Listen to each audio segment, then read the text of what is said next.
Hey, I'm Jack with Smokeshow Cocktail Smokers, and today I'm going to show you how to get started with your Smokeshow.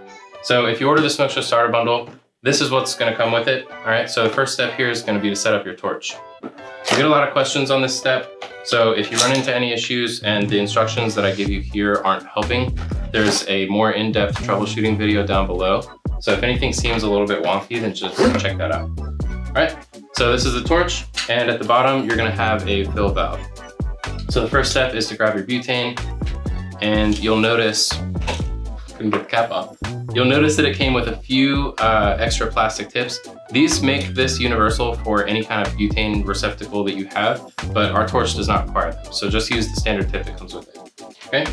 So the first step is you wanna shake your butane, and then holding your torch upside down, you wanna press this on for about 4 to 5 seconds. If you go any longer, there's a chance that you're gonna overfill it, and you'll see butane start to back out the fill valve. So just do 5 seconds to start. And if it doesn't seem like enough based on the flame, then add some more. All right, so we'll go 1, 2, 3, 4, 5. All right, you can see it started to come out the top. So it's totally normal. You will get a little bit of a leak, but it dissipates in just a few seconds. It evaporates and it's totally gone. So we're just gonna leave this and you set it aside for 2 minutes to rest. All right, so while that's resting for 2 minutes, there's a couple reasons we do that. Number one is to let any butane that did come out dissipate so that you're not immediately testing it and lighting butane that's in the air. The other reason is the butane kind of needs to settle in the torch in order for it to pressurize and work the way it's supposed to. All right, so while that's resting, we're gonna pull out our smoker here, and there's a couple accessories in the bag, so make sure you don't miss those, okay? So it's gonna come in a bubble bag. It's gonna come with the smoker basket already installed. You're gonna have a wire brush that you'll use for cleaning. We'll talk about that in a little bit. And lastly, you're gonna have a walnut measuring spoon that matches the smoker, and this is meant to measure your smoke dust, so you don't use too much or too little. All right, so let's make our first drink with this. So the first thing that you're gonna wanna do is decide when to smoke your drink. And there are 3 different ways that you can do it.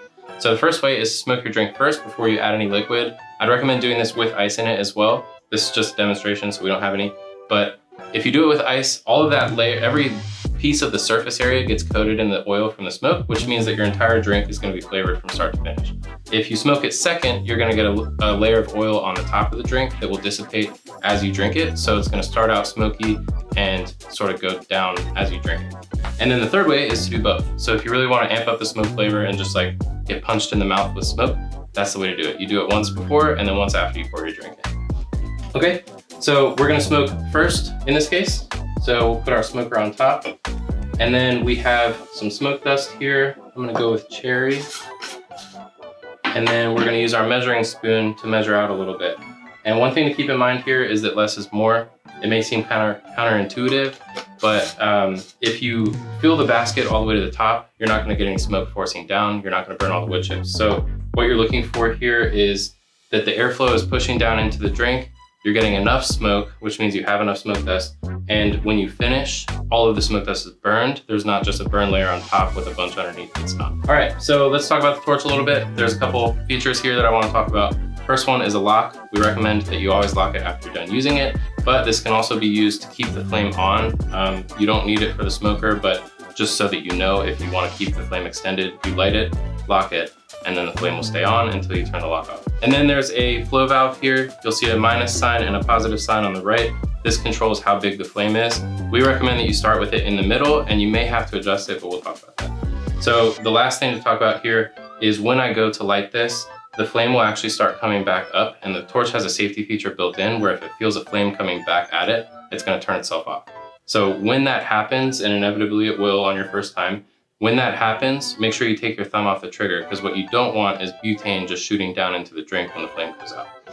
All right, for that same reason, we're gonna light the torch pointing away from the smoker, so just straight ahead, and then point it down after the flame is burning. Same thing, when you first press it, you'll hear a little bit of butane leak out. We don't want that going in the drink. All right, so let's get started.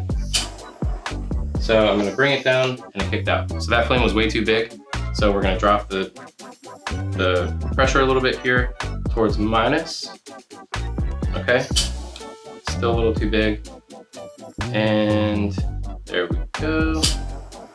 All right, so we're gonna try this again. Kicked out. So you'll see I'm taking my thumb right off the trigger. And this is just sort of like the new torch sort of break-in process. You're just gonna have to figure out which one works for you. And that looks a bit better. So we'll bring it down, and there we go, we're smoking. See right there, it's because I'm getting just a little bit too close and it's wanting to kick out, but it's not happening. All right, and once your glass is full of smoke, you can let that sit. So you can set this aside now while you build your cocktail, and it's just gonna continue coating. If you want, you can take it off and pour it in right away. Either way, you're gonna get a good flavor. It's just gonna stay stronger the longer you let it stay in. So we'll take this off, always with a little bit of flair. And then we'll add our bourbon. You'll see the smoke stays in the glass pretty well. All right. So the last question that we get a lot is what to do with the ashes when you're done. You can either set this aside and let them cool and then toss them in your trash can, or if you want, you can dump them in the sink. It's a very small amount of ash. The water will sizzle it out right away, and then it just washes right down the drain. Okay, so once you dump your ashes, I'm just gonna dump them in our trash here. Once you dump your ashes, the last step is you wanna take your wire brush and just scrape out the inside of the basket. What this is doing is it's breaking down any carbon buildup, the black stuff that you see that shows up on the steel, and it's getting rid of all that, which will extend the life of your meshed basket by 10-fold, okay? So once you have that out, just scrape it out, tap it on the side of the can, and you're good to go. And that's how to use the Smokeshow. So if you have any questions, reach out via email. Check out that torch guide down below if you're having issues with the torch, and otherwise enjoy. Cheers.